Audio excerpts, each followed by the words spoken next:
সব দুর্নীতিবাজরা এক হয়ে ইঞ্জিনিয়ারিং করে আমাদেরকে হারিয়ে দিয়েছে কয়বার। গগু তুমি দান খাও বারবার, ধরা পড়বা একবার ইনশাআল্লাহ। জনগণের অভিপ্রায় আকাঙ্ক্ষার বিরুদ্ধে মেহরবানি করে অবস্থান নেবেন না। নেলে কি হয়, সম্প্রতি ইতিহাস থেকে সবারই সবক গ্রহণ করা উচিত। অতএব সাফ কথা, তিস্তার ব্যাপারে কোনো ধানাই পানাই বুঝি না। তিস্তা প্রজেক্ট বাস্তবায়ন করতে হবে। বলেছিলাম আমরা নির্বাচিত হলে, আল্লাহ তাআলা সুযোগ দিলে আমরা রংপুর বিভাগকে বানাবো কৃষির রাজধানী। যে বৈষম্য দূর করে বাংলাদেশের পচা রাজনীতিকে বিদায় জানিয়ে নতুন বাংলাদেশ করার জন্য আমাদের সন্তানেরা লড়াই করেছিল। সেই নতুন বাংলাদেশ গড়ার জন্যই সংস্কারের উদ্দেশ্যে গণভোট হয়েছে। বাংলাদেশের একটা জায়গায় শুধু দাঁড়িয়ে বর্তমান প্রধানমন্ত্রী বলেছিলেন ভোট দিবেন দুটো, একটি আমার দলকে আর একটি গণভোটে হা। তিনি প্রথমটা রক্ষা করেছেন, দ্বিতীয়টা তিনি রক্ষা করেন নাই। আজকে আপনাদেরকে কথা দিচ্ছি, আমাদেরকে বিভিন্নভাবে এই গণভোট বাস্তবায়নের দাবি থেকে সরিয়ে নেওয়ার জন্য অনেক কথা বলা হচ্ছে। পরিষ্কার কথা, আমরা জাতির সাথে বেইমানি করতে পারবো না। জাতিকে আমরা কথা দিয়েছি, লড়াই আমরা করে যাব, গণভোট বাস্তবায়নে বাধ্য করব ইনশাআল্লাহ। এর থেকে এক চুল পরিমাণও আমরা সরব না। এই আবু সাইদের রক্তে ভেজা রংপুরে আরেকবার এই অঙ্গীকার ব্যক্ত করে গেলাম। আমাদের দ্বিতীয় কথা, 4 দশকেরও বেশি সময় ধরে ইউসিবি ব্যাংক, যার শরিয়া ভিত্তিক আধুনিক ইসলামী ব্যাংকিং। ইউসিবি ইসলামিক ব্যাংকিং একটি পরিপূর্ণ ইসলামিক ব্যাংকিং ব্যবস্থা।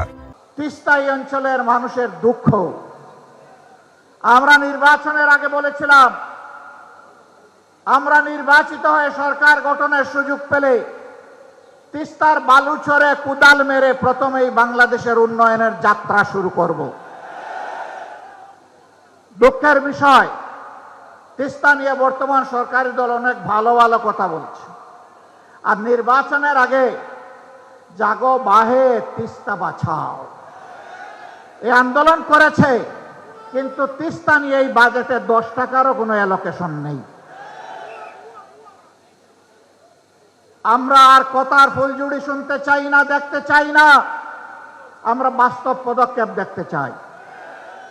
এই সরকার যদি ব্যর্থ হয়, আগামীতে ইনশাআল্লাহ আপনাদের সহযোগিতা, দোয়া, ভালোবাসা, সমর্থন, ভোটে নির্বাচিত হয়ে 11 দল সরকার গঠন করে সেই দাবি বাস্তবায়ন করবে ইনশাআল্লাহ। বিস্তীর্ণ এলাকা জুড়ে সীমান্তে সুড়সুড়ি দিচ্ছে প্রতিবেশী ভারত। সরকার মুখে কুলু পেটে বসে আছে। আমরা প্রতিবাদ করছি, জনগণ প্রতিবাদ করছে। শুধু প্রতিবাদ করছে না, প্রতিরোধ করার জন্য বিজিবির সৈনিকদের সাথে সমান তালে জনগণ লড়াই করে যাচ্ছে। আমরা এই সংগ্রামী বীরদেরকে অভিনন্দন জানাই। সরকারের মুখ থেকে এই ব্যাপারে এখন পর্যন্ত একটা শব্দ আসে নাই। কার বয়ে কাকে খুশি করার জন্য? কোন দেশের শাসক আপনারা? বাংলাদেশের জনগণের নাড়ির পালস বোঝার চেষ্টা করুন। জনগণের অভিপ্রায় আকাঙ্ক্ষার বিরুদ্ধে মেহরবানি করে অবস্থান নেবেন না। নেলে কি হয়, সম্প্রতি ইতিহাস থেকে সবারই সবক গ্রহণ করা উচিত। অতএব সাফ কথা, তিস্তার ব্যাপারে কোনো ধানাই পানাই বুঝি না। তিস্তা প্রজেক্ট বাস্তবায়ন করতে হবে। বলেছিলাম আমরা নির্বাচিত হলে, আল্লাহ তাআলা সুযোগ দিলে আমরা রংপুর বিভাগকে বানাবো কৃষির রাজধানী। সেই রাজধানীর কথা বর্তমান সরকার ও সংসদে বলছে, কিন্তু রাজধানীকে ভিক্ষা দিলে রাজধানী বনবে না। রাজধানীকে নিয়ে মহাপরিকল্পনা করতে হবে। এখানে এসে শুনতে পেলাম দুঃখের বিষয়, কৃষক কষ্ট করে ঘাম জড়িয়ে ফসল ফলায়, এই অঞ্চলে বিপুল পরিমাণ আলু উৎপাদন হয়। এখন হিমাগারে রাখতে গেলে বস্তা প্রতি 600 টাকা তাদেরকে দিতে হচ্ছে। এটা অন্যায়, এটা জুলুম, এটা বন্ধ করতে হবে এবং ন্যায্য দামেই সেখানে রাখার ব্যবস্থা করতে হবে। শুধু এটি নয়, আরো যত জিনিস এখানে উৎপাদন হয় তার ন্যায্য মূল্য প্রাপ্তি কৃষককে নিশ্চিত করতে হবে। সম্মানিত ভাইয়েরা, বাজারে দ্রব্যমূল্যে জনগণ অস্থির। সরকারের হৃদয়গুলা ঢুকে না, কারণ জনগণ তো চাঁদাবাজি করে না, তাদের তো অবৈধ অর্থের উৎস নেই, তারা ঘুষ দুর্নীতির সাথে সম্পৃক্ত নয়। তাদের এই দুঃখ ওই লোকেরা কেমনে বুঝবে যারা চাঁদাবাজিতে লিপ্ত, যারা ঘুষ দুর্নীতিতে ব্যস্ত, তারা এটা বুঝবে না। আমাদের স্পষ্ট অঙ্গীকার, ইনশাআল্লাহ সব দুর্নীতিবাজরা এক হয়ে ইঞ্জিনিয়ারিং করে আমাদেরকে হারিয়ে দিয়েছে কয়বার। গগু তুমি দান খাও বারবার, দৌড়া পড়বা একবার, ইনশাআল্লাহ। আগামীতে এই সুযোগ আর দিবে না জনগণ। তখন ন্যায় ইনসাফের ভিত্তির উপরে 11 দল একটি সরকার গঠন করবে ইনশাআল্লাহ। যেই দেশে চাঁদাবাজ তো দূরের কথা, তাদের ছায়াও সহ্য করা হবে না। দুর্নীতি করার প্রয়োজন কারো হবে না, সম্মানজনক ভাবে সবাই বাঁচতে পারবে। এরপরে লুবের বশবর্তী হয়ে কেউ দুর্নীতি করলে তাকে ছেড়ে কথা বলা হবে না, প্রধানমন্ত্রী হলেও না, তাকেও বিচারের মুখোমুখি করা হবে। সম্মানিত ভাইয়েরা, এ দেশ আমাদের, আল্লাহর রক্ষাকর্তা।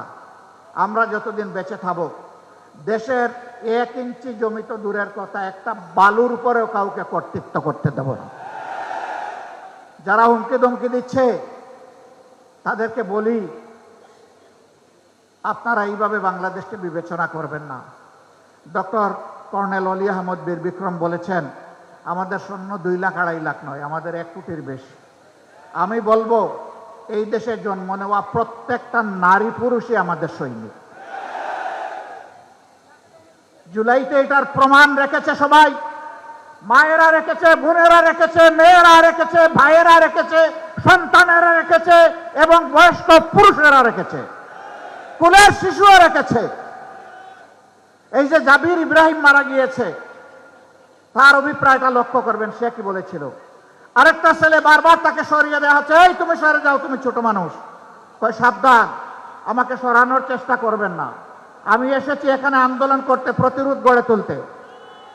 আপনি আপনার কাজ করেন, আমাকে আমার কাজ করতে দেন। এরপরে আপনারা দেখেছেন সবাইকে ঝাড়ি মেরে ফেলে দিয়ে গেছে পুলিশের পেটের মধ্যে ঘুষি বসাচ্ছে। তুই আমার ভাইকে হত্যা করেছিস। আজকে সেই হত্যাকারী পুলিশদেরও বিচার গুলিয়ে দেওয়ার জন্য একদল উঠে পড়ে লেগেছে। আমরা পুলিশের সকল সদস্যকে বলছি না যে তারা অপরাধী, কিন্তু যারা অপরাধ করেছে, যারা অবলীলায় মানুষ খুন করেছে, তাদেরকে বিচার আপনারা চান না? সে পুলিশ হোক আর সাধারণ মানুষ হোক, তাদের বিচার অবশ্যই হতে হবে। শুধু জুলাই নয়, 2006 সালের 28 অক্টোবর থেকে শুরু করে এরা যে খুনের রাজনীতির সূত্রপাত করেছিল, পিলখানা হত্যাকাণ্ড, সাপ্লাই হেফাজতের লোকদেরকে হত্যা, তারপরে সারা দেশে 15.5 বছর গুম খুনের রাজনীতি, আয়নাগরের রাজনীতি, জুলাইয়ে এসে মহা হত্যাযজ্ঞ, গণহত্যা যারা চালিয়েছে, একেবারে সেই বিপ্লবের প্রতীক শরীফ উসমান হাদির হত্যাকাণ্ড পর্যন্ত সকল বিচার করতে হবে। যদি এই সরকারের সেই বিচার করার সাহস না থাকে, বলবো নিজেদের ব্যর্থতার দায় স্বীকার করে বিদায় নেন। পরবর্তী সরকার এসে সেই বিচার করবে ইনশাআল্লাহ। আপনারা তৈরি আছেন?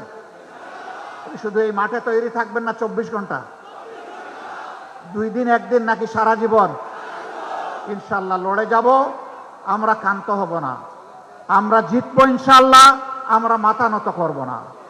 আমরা বীরের জাতি হিসাবে মাথা উঁচু করে বিশ্ব দরবারে দাঁড়াবো, কোনো মিনি আধিপত্যবাদের কাছে আমরা নতি স্বীকার করব না। আপনাদেরকে আরেকবার ধন্যবাদ, এই বিপ্লবী জনতাকে ধন্যবাদ।